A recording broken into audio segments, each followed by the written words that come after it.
أعوذ بالله من الشيطان الرجيم بسم الله الرحمن الرحيم الحمد لله الذي جعلنا من المتمسكين بولاية علي أمير المؤمنين وأولاده الطاهرين الصلاة والسلام على سيدنا ونبينا أبي القاسم محمد صلی اللہ علیہ وآلہ وسلم۔ ماہ شعبان المعظم، خاص طور پہ 15 شعبان قریب ہے۔ ہمیں چاہیے کہ ہم اپنے زمانے کے امام کی معرفت کے لیے زیادہ سے زیادہ کوشش کریں اور اپنے امام علیہ السلام کی محبت کو دل میں اجاگر کریں، کیونکہ ہر مومن ہر مومنہ کا مقصد حیات ہی اللہ کی طرف سے یہ ہے جس کو ہمیں پہچاننا ضروری ہے، اور وہ مقصد حیات اپنے زمانے کے امام کی معرفت ہے۔ اور معرفت ایک ایسا عمل ہے کہ جو کسی بھی سٹیج پہ جا کے رکتا نہیں ہے کہ انسان کہے کہ میں نے اتنے سال تک امام علیہ السلام کے بارے میں پڑھا یا سنا تو اب مجھے ان کی معرفت ہو گئی ہے۔ ایسا نہیں ہے۔ معرفت ایک ایسی چیز ہے کہ اس کے لیے ساری عمر کوشش کرتے رہنا چاہیے کہ بڑھتی ہی جائے، اور کبھی بھی ہم کاملاً معرفت ان ہستیوں کی حاصل کر ہی نہیں سکتے۔ اور ہمیں بالخصوص ہمارے لیے لازم ہے کہ ہم اپنے زمانے کے امام کی معرفت کے لیے کوشش کریں، کیونکہ جو حدیث مبارکہ آئی ہے وہ یہ آئی ہے کہ جس نے اپنے زمانے کے امام کو نہ پہچانا، من لم یعرف امام زمانہ مات میتۃ جاہلیہ، وہ جہالت کی موت مرا۔ تو یقیناً کوئی نہیں چاہے گا کہ ہم جہالت کی موت مریں، تو اس لیے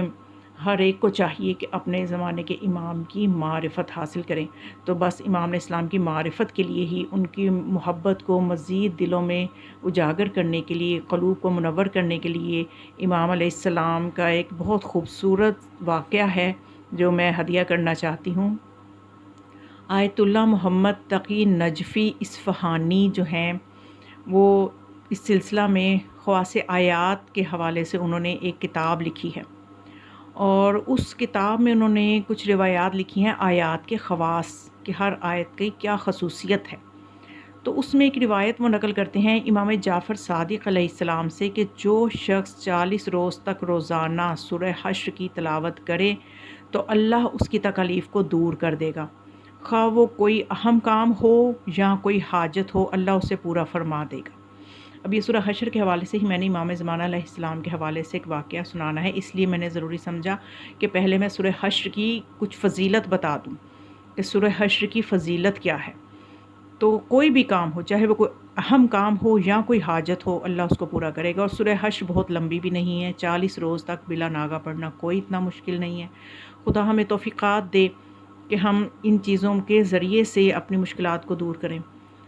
اور اس کے علاوہ حضرت محمد مصطفیٰ صلی اللہ علیہ وآلہ وسلم نے حضرت علی علیہ السلام کو ہر رات سورہ حشر پڑھنے کی تاکید فرمائی، تاکہ اللہ تعالیٰ آپ سے دنیا اور آخرت کا شر دور فرما دیں۔ اور خاص طور پہ جسمانی دردوں کے لیے، جس میں کہ آج کل میرا خیال ہے کہ ہر بندہ مبتلا ہے، کسی کی کمر میں درد ہے تو کسی کے کندھوں میں درد ہے تو کسی کی ٹانگوں میں،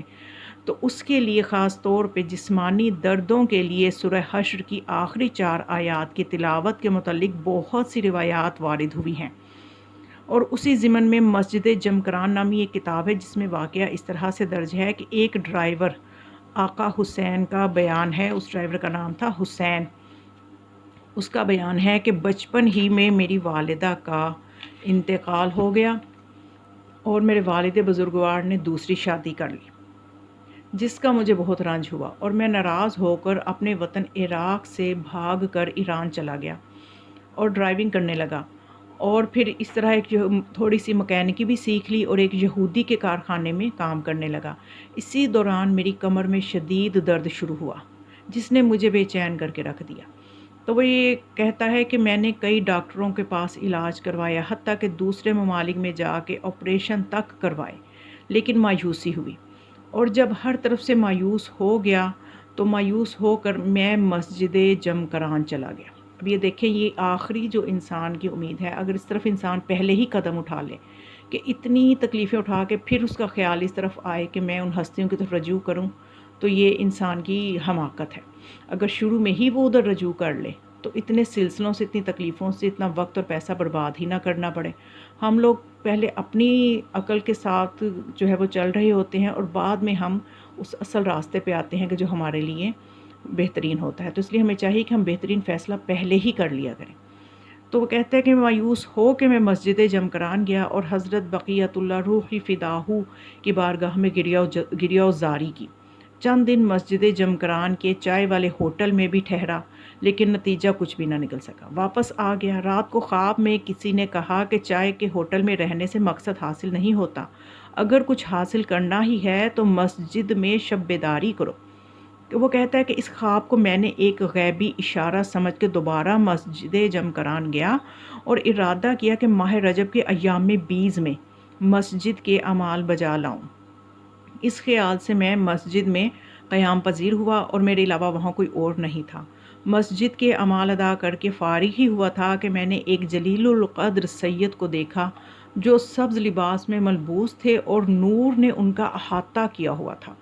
اور وہ میرے پاس آ کر بیٹھ گئے۔ اس وقت میں بہت پریشان تھا کیونکہ میری کمر میں سخت درد ہو رہا تھا۔ انہوں نے میری طرف رخ کیا اور پوچھا تیرے جسم میں کس جگہ درد ہوتا ہے؟ میں نے عرض کیا کافی مدت سے